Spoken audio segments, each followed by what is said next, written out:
Yo-yo and hello, my name is Lydia, and on today's episode of my 25-pound yo-yo, we will be adding another installment to my Tess Holliday collection of lies. So she recently was on the Tamron Hall show, once again explaining her battle with anorexia nervosa. And once again, most of what she said I cannot believe, and it is unfounded by science. So let's watch the video, and I will interject my commentary as we go.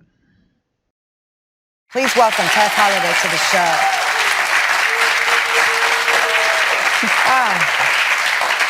First of all, I just want to thank you because I know that this is still ongoing for you. Since sharing your diagnosis with your fans, with the public, you have experienced a setback.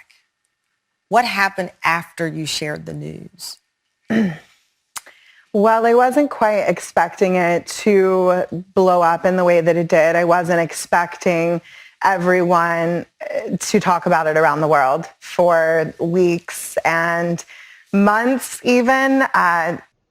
Okay, so she had to know. I mean, whether or not it was a publicity stunt or not, she had to know. I mean, a morbidly obese supermodel claims she has anorexia. Of course, it's going to be big news. So you can even tell by that little smile that she knew that this was going to be big. It was not going to be, there's no way that that was a surprise. It basically caused me to stop taking care of myself in the way that I had been, to stop. I stopped feeding myself properly. I kind of got really depressed. I just really regressed into behaviors that weren't healthy for me. And I find the wording interesting here, that it's feeding herself properly. So it doesn't mean that she was starving and now she's eating, but feeding herself properly could imply that she was eating a whole lot of crap and now she's eating nutritiously. So that way she can still make this claim that she was never feeding herself properly while also not having to acknowledge exactly how. So it's an interesting choice of words. It's even hard to talk about now. I wish that I just would have waited a little bit longer because I wasn't fully prepared. And I also didn't realize when I talked about it that we don't really discuss folks that are experiencing my type of eating disorder in larger bodies, because you look at fat bodies and you just all of a sudden say, well, you're healthy and all you do is sit around and eat. But for the world to say that all I'm doing is sitting around and eat when I'm starving was horrible, because anybody, any size can starve. And we are just conditioned to not care about folks in larger bodies, to just toss us away like we don't belong, like we don't matter. And it's exhausting. What I find most interesting here is that Tess made two very big emotional leaps in this section of the interview. We went from anorexia not being associated with fat people to you can starve no matter what body size you have, to fat people don't matter. So nobody said that fat people don't matter, but yet that is where we ended up. All that was said in the beginning was that fat people are not associated with anorexia, which is true because based off of the diagnostic criteria for anorexia nervosa, that is the body that is part of the criteria for anorexia nervosa. And the other anorexia or atypical anorexia, you need to have lost a significant amount of weight. Now, just because you don't fit this diagnostic criteria does not mean that you don't have a problem that still deserves attention. Nobody is saying that. So I don't understand the defensiveness of you don't meet the criteria, therefore you don't matter. That that's ridiculous. That nobody said that. I remember when I was young and in high school, and mono was going around, the kissing disease. And I felt like, oh no, I'm coming down with it too. But I almost felt a bit of a chip on my shoulder because I'm like, I have mono too. I'm one of the cool kids. But when I went to the doctor, I actually had strep throat. And I felt shame. Like, oh, like my friends or other people have mono, but I have strep. Well, strep still needed to be treated, right? Like, it's still an illness. It's not that illness. So just because you don't have the diagnostic criteria for something doesn't mean you're worthless. It means you have something else wrong, which also needs to be treated. But we're helping absolutely nobody claiming to have something that we don't have. So it's interesting that Tess made those two big emotional steps from fat people not being associated with anorexia to fat people can't starve to fat people don't matter. Because nobody said the other two things at all. Take me back a bit before even the reveal to your fans. We had you on the show celebrating Emmy, a landmark plus-size model who was somebody who inspired you. I remember there you are, beautiful and smiling, seemingly happy. Yeah. What was going on behind the scenes before this reveal, before the diagnosis even? Well, during the pandemic, it caused me to slow down like it did most of us. And I started really examining how I was feeding my body or the lack thereof. And I met who I now work with, my dietitian, Anna Sweeney. I met her through a conference that we did, a virtual conference. And I reached out to her and I said, I think I need help. And when I reached out to her, I thought that I was overeating. I thought that I was binge eating. I thought that it was everything but what she said. And about 5 months into our sessions, she said, I can't diagnose you properly, but if I could, I would diagnose you as anorexia nervosa. And I was sitting on my kitchen counter, and I remember her saying it, and I just laughed. I went, no. Like, why did you react that way? Because look at me. I was like, I'm fat. Like, when you think of the term anorexia, you associate it with emaciated bodies. I had no idea that it could be me. And then I just was flooded with all kinds of feelings because I thought if I would have known that this was a possibility, I could have gotten help sooner if there wasn't so much weight by a stigma in the medical industry. Someone could have helped me before I got to this point. Okay, so I've already debunked this Tess doesn't have anorexia thing many times, so I'm not going to do that again. But I will comment on the weight bias stigma in the medical system. And I agree that there is weight bias stigma. I've heard enough stories that people do not get treated appropriately all the time due to their weight, that there likely is weight bias stigma. But this is not an example of that. The reason why that Tess did not get diagnosed with anorexia earlier is because she doesn't have it. She can't have it if she doesn't meet the criteria. So I don't understand why this has to be an issue. What they could say is a problem, which would be a bigger problem, is that she has not been diagnosed with binge eating disorder or something else. I'm not saying it has to be binge eating disorder, but some other disorder or some other problem that is causing her to gain so much weight. Like, that is where the medical system is failing her. Her not getting diagnosed with anorexia, that is not a failing of the medical system because she does not meet the criteria. Like, yes, you want to fight against weight stigma. This is a bad example of weight stigma because this example is going to make the real examples of weight stigma look stupid. So it's not helping. This is not helping your cause by you saying that this is weight stigma, because it isn't. Help me understand the journey in that you openly say, this is my size, right? You then sign this huge contract and you become a world famous international model. Was there pressure in the celebration of your size to still lose weight? Because I imagine it's like, okay, wait a minute, I'm standing out from the crowd because I'm plus size.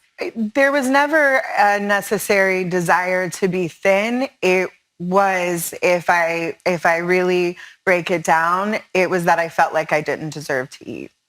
And I didn't deserve to feed my body, because when you grow up in a world where you are told that you shouldn't eat this, don't eat that, be careful with this, when you have people policing and monitoring everything you put in your body, of course you have a distorted relationship with food. So in my head, I would say, oh, I'll just eat later. I'll eat later. I'll do this later.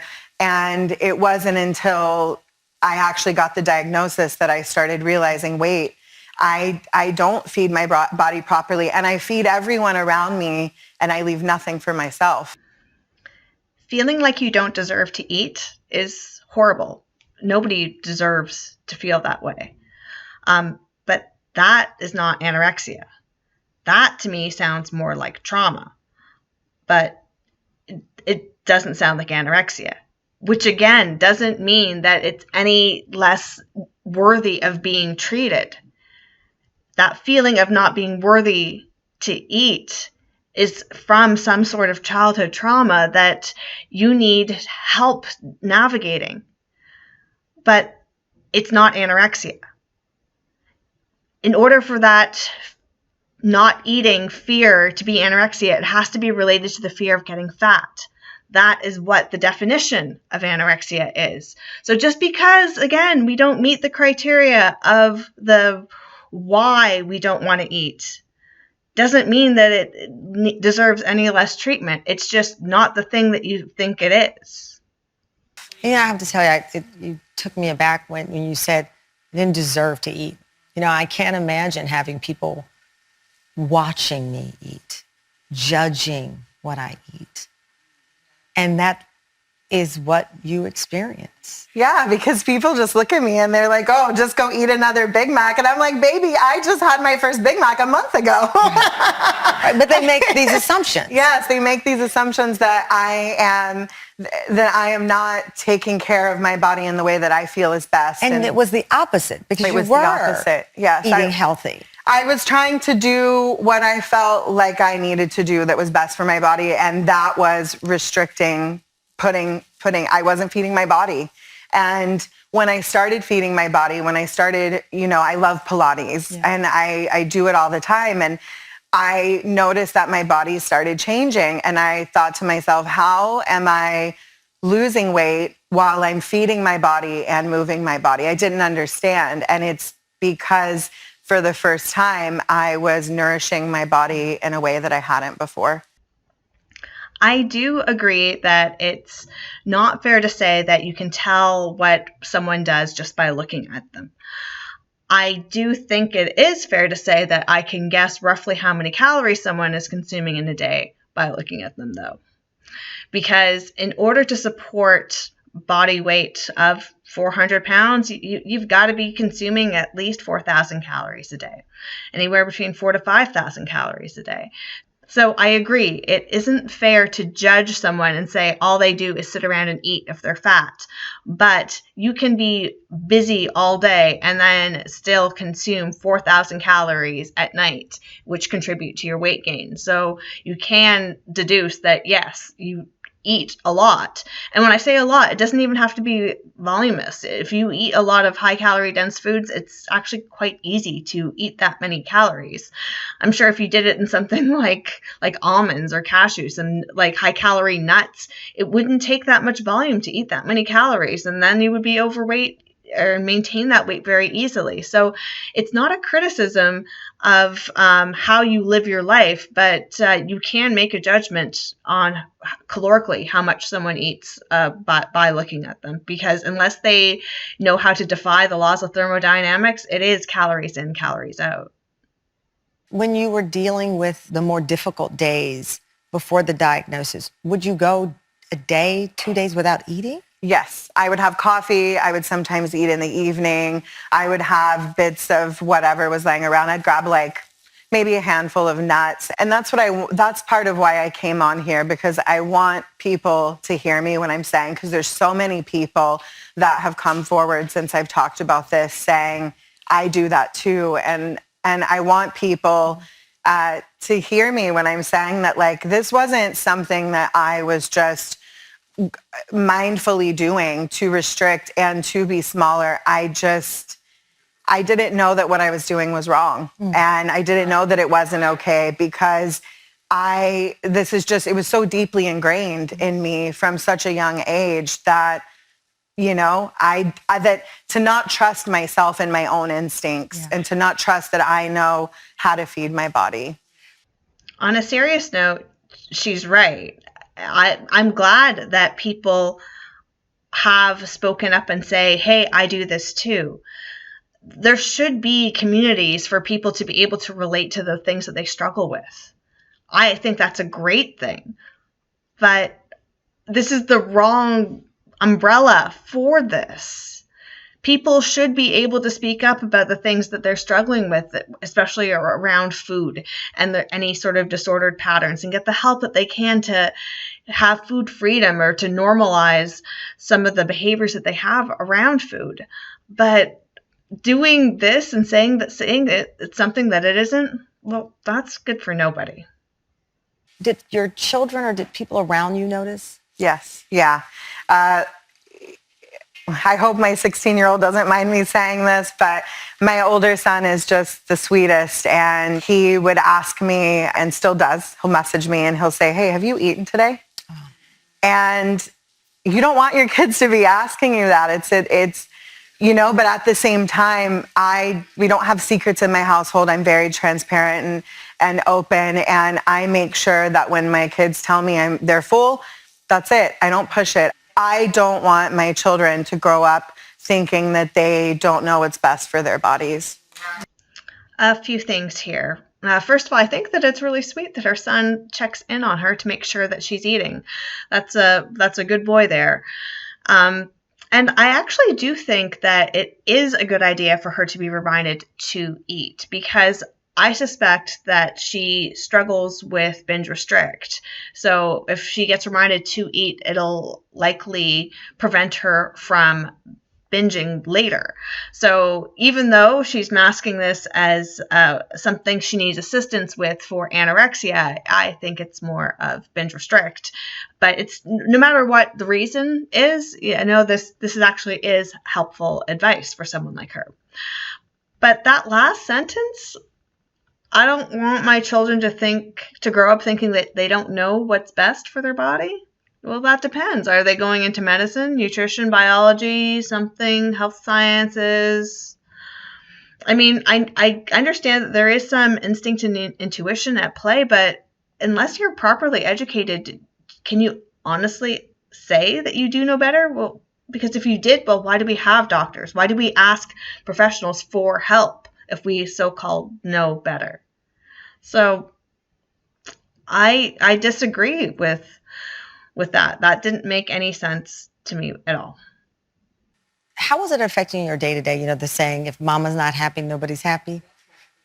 How is it affecting your day-to-day, both professionally and personally? Because you're dealing with this. It's not a secret. They notice it, but it's not diagnosed. And the problem is there, but it's not. It's not been named. It was extremely hard, but I had normalized it so much. Like you said earlier, when you have so many people saying things to you online, I'm tough as nails, but it gets to you, and I would be lying if I said that it didn't affect me. And so when I hear people saying all you do is eat and you eat, it's like you almost believe it, even though I know I'm not. So it was extremely isolating. It was lonely. And I will say that getting a diagnosis does feel wonderful, but it is extremely lonely. It's sometimes I really fight with the shame of it, which I think is the hardest part. I think it's very telling that Tess says that she felt relief around the diagnosis, but also loneliness and shame. She doesn't want to admit to the shameful eating disorder, so she has to pretend to have the other one, and that brings her more shame, which can probably make her feel very alone. So yes, Tess, I believe you. I believe you that with this diagnosis brought you a lot of loneliness and shame, but I don't believe that it's for the reasons that you're saying. But how are you dealing with regaining your voice, your message, and the intention of the message that you wanted on Instagram, which is, this is my journey, and I know I'm not alone. How are you resetting this for you and to help other people who want to hear it? I just take it day by day. Like today, I tried to feed myself, didn't do that great.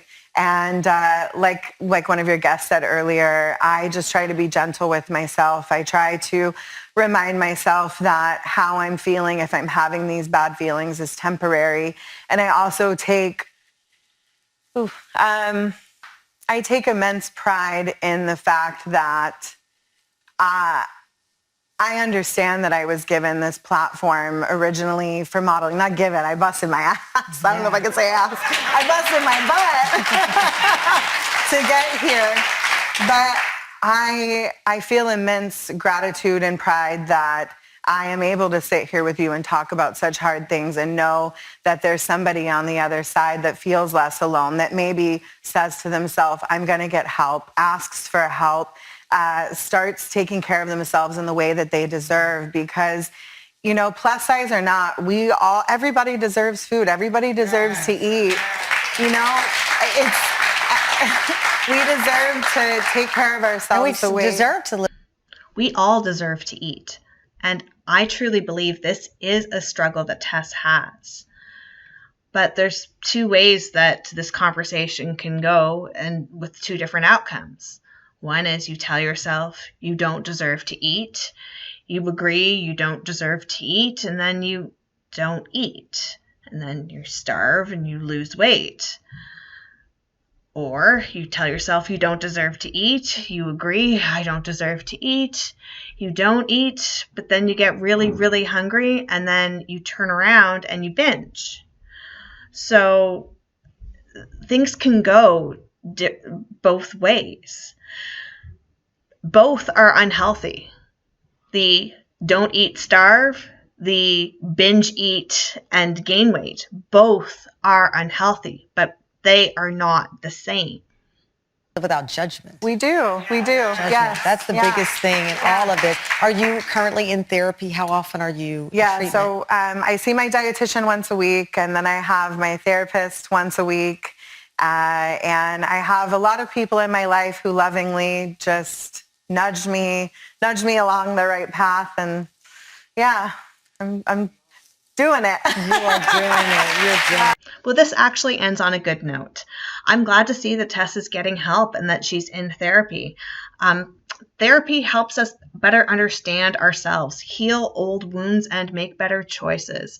So I do think that this is a positive thing. And I'm hoping that maybe over the course of her therapy, she'll get down to the real root causes and perhaps admit to having the real eating disorder that she has, and maybe even help others that struggle with it, because, you know, she's not alone. It's very, very common for many people, I would say, especially women, to go through these binge and restrict cycles where we restrict our calories. Me too. I mean, I don't have as much of a weight swing, but still my 25 pounds, I've done it myself as well, where you don't eat, and then in a short amount of time, you pack away a lot of calories, significantly more than what you need. And this needs help as well. And pretending that it's anorexia when it isn't, it's doing a disservice to the people that have this issue as well as those that have anorexia. So we're helping nobody. But alas, this is my 25-pound yo-yo and not whatever eating disorder Tess Holliday has. So until next time, yo-yo, and let's go.